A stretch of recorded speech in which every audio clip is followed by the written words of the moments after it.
Hello po, magandang umaga, no? Magandang gabi. Kung nasang panig man tayo ng mundo, ayan. Gawa tayo ulit ng ating reading for today, March 3. Ayan.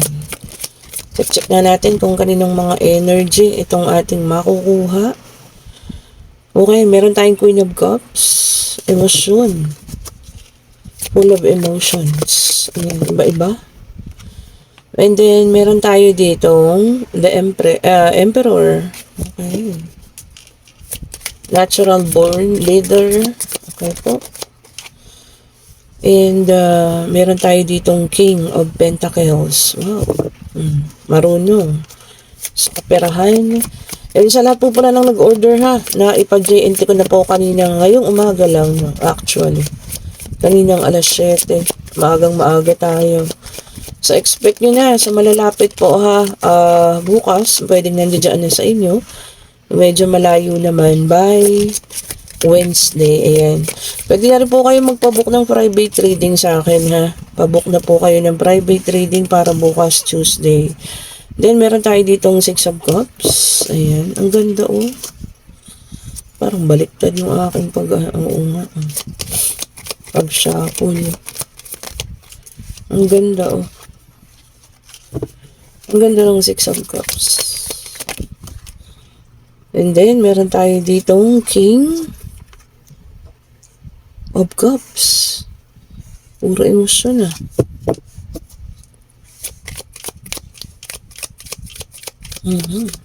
The Emperor. Meron tayong King of Pentacles. Then, meron din tayong King of Cups. At meron din isang from the past. Wow. Okay. Pero isa yung ating Queen of Cups. Ano pa po ang inyong ibibigay? Divine Universe. Ayan. Ano pa po ang inyong ibibigay? Check pa natin. I-check pa po natin. Ayan. Ito. Meron tayong Page of Swords. Ayan. O, Knight of Swords. Ay, hindi. Page of Swords po yan. Ayan. Sorry ha. May hawak na swords. Ayan pa natin.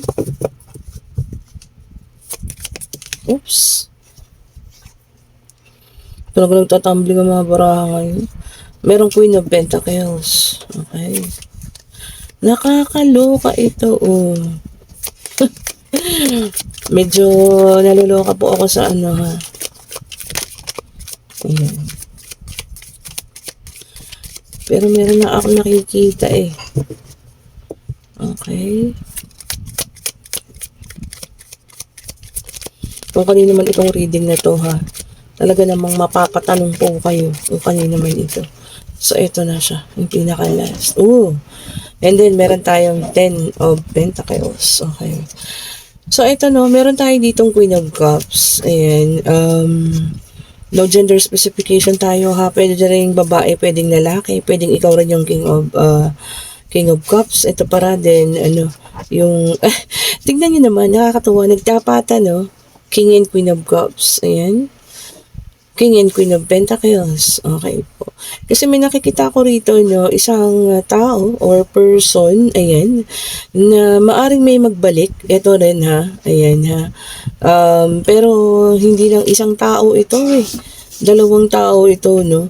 So, medyo maguguluhan ka sa pangyayari ito. Pwedeng magbalik, pwede rin bago ang mga taong ito, no, na darating po sa buhay ninyo. Meron pa nga isang ito, tawag dito, the Emperor, na may pagka-leader. Ayan. Bali, ilan ito? So, 1, 2, 3, 4. Ayan. At yung isa pang 5, oh. Wow naman. Oh, diba? Pero sana, no, kilatisin. Ayan. Kung ano yung mga rason kung bakit sila darating sa buhay mo. At yung isa yun nga, magbabalik. Hindi ko alam kung itong the Emperor yan. O itong ating Page of Swords. Ayan. Meron din, kasi ikaw ay ano Queen of Cups, full of emotion, na may pagka-Queen of Pentacles din. Ayan, marunong umawak ng pera, ha? Meron ding darating or magbabalik na isang King of Pentacles, ha? Ayan. Meron ding darating or magbabalik na isang King of Cups. So, vice versa din yan, ha. No gender specification. Pwede rin isang The Emperor na ang karakteristik niya ay natural born leader. At ito naman, ang ating Page of Swords ay may pagka-matapang. Ayan. So, kaya kang ipaglaban, ha. Meron pang isa rito na ang tawag dito, from the past. Ito talaga, confirmation from the past. Ayan, oh. Pero ito, nakakatuwa, no? Kasi sagana ka ngayon, ayan. Kung hindi man, paparating na ang kasaganahan, ano? Ayan, so this is a 10 of Pentacles. Ayan, shower of blessing. So, aside from the shower of blessing, ito naman, ang darating din sa'yo. Mga magbabalik, maaring mga bagong tao rin. So, depende, ha. Case-to-case basis, pwedeng pagbabalik ng mga taong ito or pwede rin mga bagong tao ito. Okay? So, medyo ilan sila, ha? So, ang maganda sana rito, no, nais ko sana, kilatisin mo mabuti, alamin mo kung ano kanilang mga nais. Ayan, kung totoo ba ang mga nais nilang ipakita sa'yo. Ayan, medyo maguguluhan ang puso mo rito, ha? Meron pang magbabalik dun, oh. Manunuyo ulit. Okay po. Ay, ang ganda mo, girl. Di ba? So, may mga kadiling dyan, ha. Hindi lang 4 ito. It's 1, 2, 3, 4, 5. Ayan, ha. 5 sila na ikagugulo ng puso at isip mo. Ayan. O, di ba? Yun lang ang payo ng baraha. Kilalanin mo, ha? At alamin mo po kung ano yung mga intention bago mo sila i-entertainin po, ha? Isa-isa mo pong kilalanin ang pagbabalik ng mga ito or mga panibagong taong ito na darating sa buhay mo. And parang babala rin dito, no? Yung finances mo ngayon, hawakan mabuti. Baka ang mga iba rito sa mga taong ito, yun lang ang interest, no? Yung kung anong meron ka. Ayan, ha. Kasi nakita ko rito, no? Nakahawak ang ating Queen of Pentacles sa kanyang kaperahan. So, baka maaaring yun lang din, ano? So, ingatan po, ha. Ingatan ang inyong finances. Baka ang iba sa mga taong yan, yun lang yung gusto. O, di ba? Then, taka ako bakit nilabas yung kaperahan mo, eh. And then, meron tayong the Chariot. Water sign, Cancer, Scorpio, and Pisces. Ayan. Movement and progress. May action. Yung iba sa inyo, iba sa kanila, gagawa na ng pag-action. Gagawa na rin ng movement. Kung nandito ka sa Pilipinas, maaaring pupuntahan ka. Ayan, ano. Kung yung iba naman, kasama mo dyan sa abroad, maaaring pupuntahan ka din. Diba? Nagawa na ng movement, ha. Hindi na magsasayang ng panahon yung iba. Gagawa na po ng action. Kasi naman sa kanila, ha. Okay. Meron talaga rito, handa kang ipaglaban. Page of Swords. Kung sino man yan sila, ha. Mga may magbabalik, mga bagong tao, new person, no? Ayan. Ang ganda mo, te. Diba? Siguro ito yung mga panahon na walang dumating. Pero pag dumating naman, ayan. And then, meron tayong the Devil Earth sign. Ayan. Sabi rito, sobrang attachment na nila sa'yo. Addiction. Meron kang magnetic personality, ano? Kung saan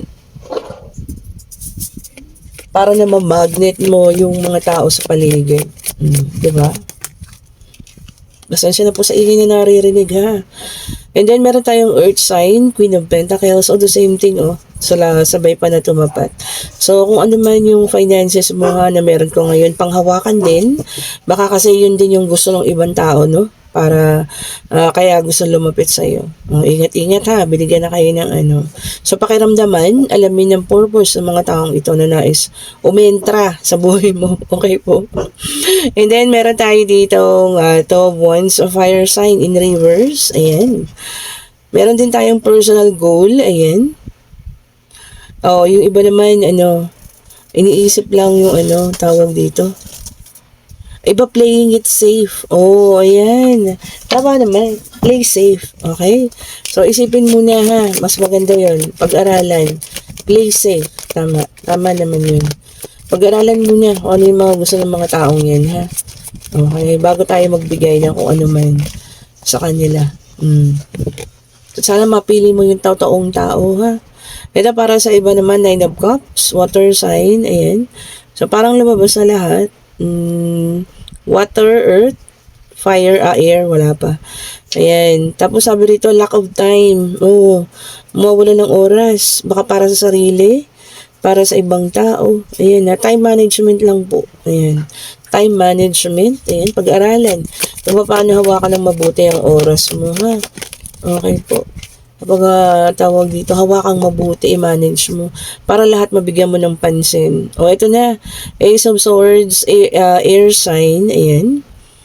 Gemini, Libra, and Aquarius. So, lumabas na lahat. Confusion. Yung iba sa inyo malilito. May pagkalito pang mararamdaman. Ano? Whether it's on financial, emotional, ayan, sa love life.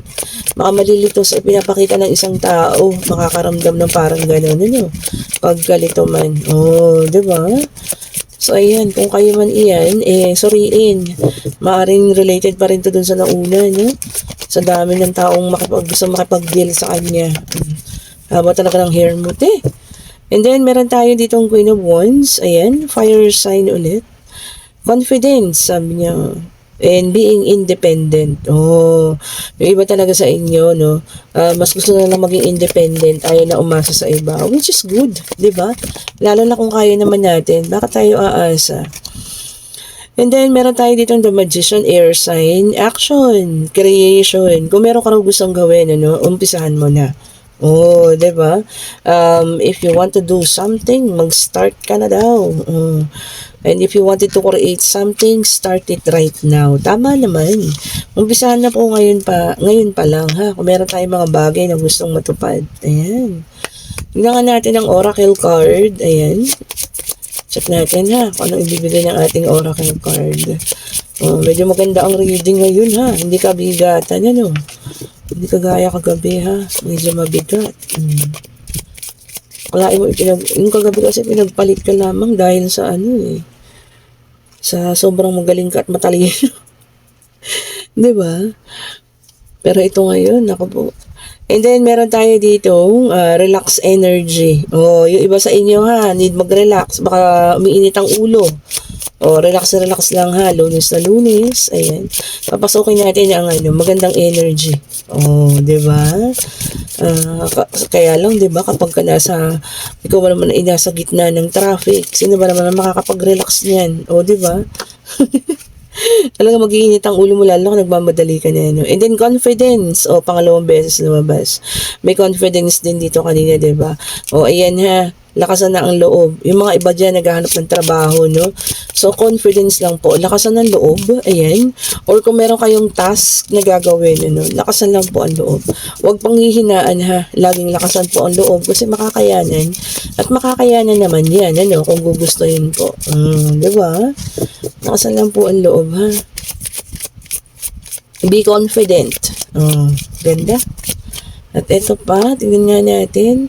And let go. Ayan. So may mga pinagdadaanan ngayon, madaling sabihin ha, let go, pero napakahirap gawin yun. Especially kung maraming memories na pinangahawakan yun. Mahirap kong gawin yan. Pero yun na nga yung the best na pag-start ng isang pagbabagong buhay or moving forward is to let go. Pagbitaw. Diba? So, ayan ha. Bitawan na yung dapat bitawan. Iwanan na yung dapat iwanan po. Okay. Ano pa kaya? Ang isa na lang. Ayan, isa na lang. Isa na lang. So, pwede na po tayo magpa-schedule para bukas ha. Tomorrow is Tuesday para sa inyong tarot reading. Ayan po. And then, propagating energy. Ayan. Saving energy to, no? Especially, no? Yung mga tawag dito, sobra yung pagod. Or may psychic. Yung mga nabivisualize ninyo, no? Or yung malakas sa mga kutob. Ayan. So, i-reserve nyo lang yung mga energy na ganyan. Especially kung malakas yung mga kutob ninyo. kinukutuban kayo ng mga bagay-bagay, huwag niyo siyang ipagwalang bahala. That's a propagating energy.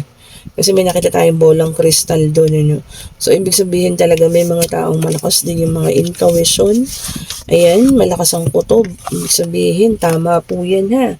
Hindi kayo,